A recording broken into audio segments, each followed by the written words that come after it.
nice thing about this car is it can take corners without a lot of fuss. And I'm sort of winding it out here on purpose. I don't normally drive this way. Just to show the acceleration capabilities of it.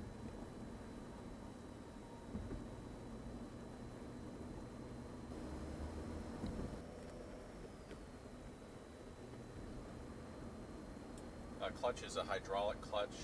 It did have a clutch delay valve in it, which I finally removed at about 135,000 miles. If you're familiar with BMWs, you know about the clutch delay valve. It tends to make it harder to shift, especially when you're starting up. It makes you look like a worse driver than you are.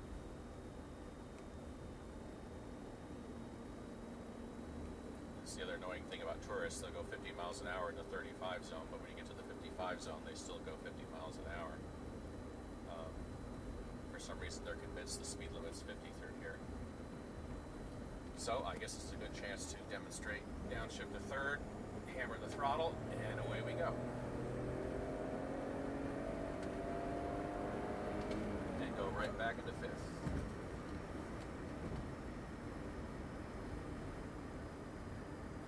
So you can see it has plenty of pickup. I mean, it's not a slow car. Set my cruise control again.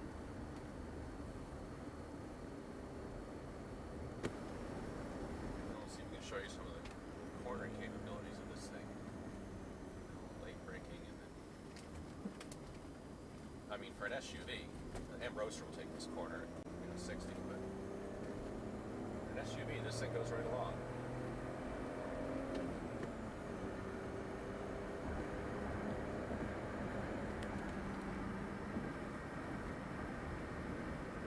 And you can see it accelerates pretty nicely. Now we are on a concrete highway, so it's a little louder here with the tires and the concrete. But as you can see, I'm doing over 55, hands off the wheel.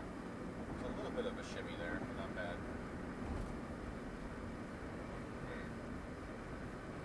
It's like everything else, it comes and goes.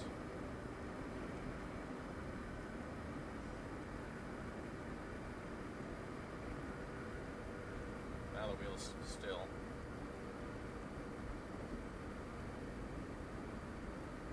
It's a 12-year-old car.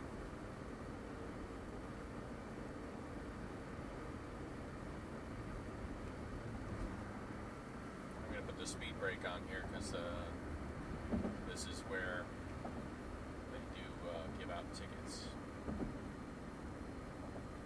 So that's my road test video. Hope you get some idea what the car's like. Buying a car over the internet is very difficult. That's why I highly recommend in-person inspections. I've said that on every car I've sold, my boats, my Jeep, my motorcycle. And everybody who's bought these cars has bought them over the internet, and I've never had any negative feedback. I think it's because I try to be overly anal retentive in describing the vehicles and all possible defects, and that way you know what you're getting yourself into.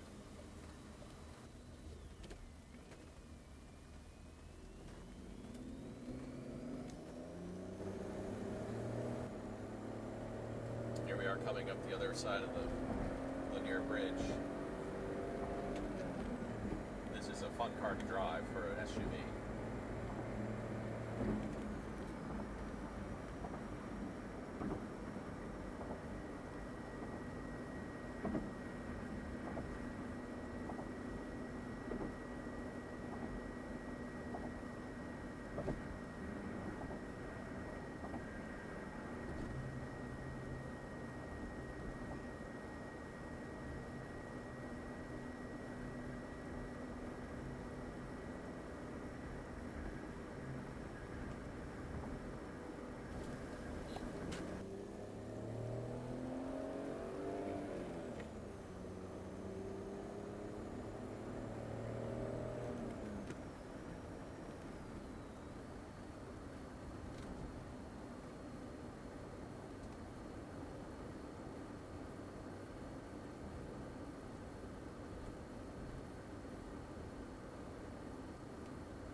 One of the features of the Pioneer is that the steering wheel controls are hooked up through the Pioneer through an interface control. You can turn on the radio, AM, memory, or FM. Let's see what's on the... You can also control the volume and the track number. Switch to a different track if you want.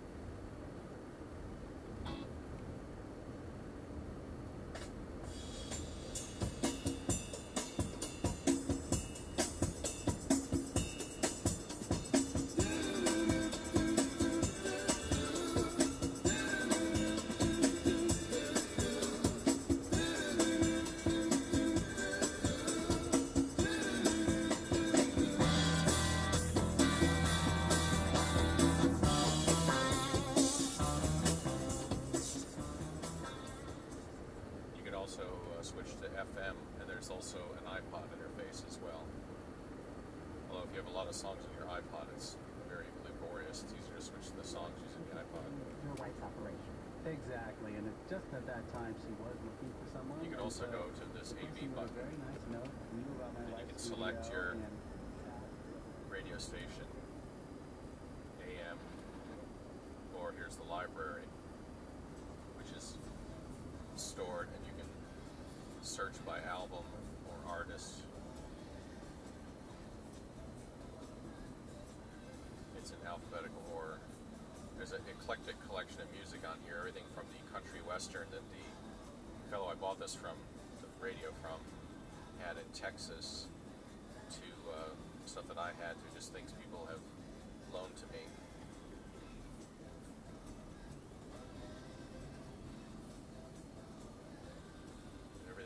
Disco to big band to rock and roll to punk rock to new age to country. You can erase it all and put on your own stuff. I think the if you go to the menu and go to settings,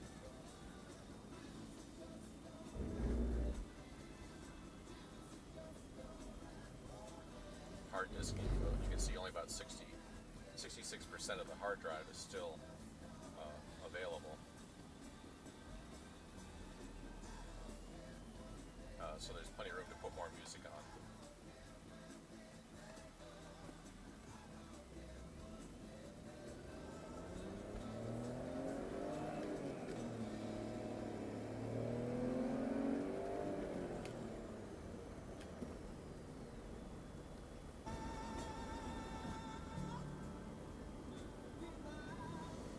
I have to say the handling and dynamics of this car are very good, even at 150,000 miles. Set the cruise control here. We bought a new Nissan pickup truck to tow our trailer with, and it's interesting to see what regular people have to drive. I know it sounds elitist, but the Nissan wanders all over the road. It's just not as precise and tight in the handling. The interior is made out of the cheapest sort of plastic.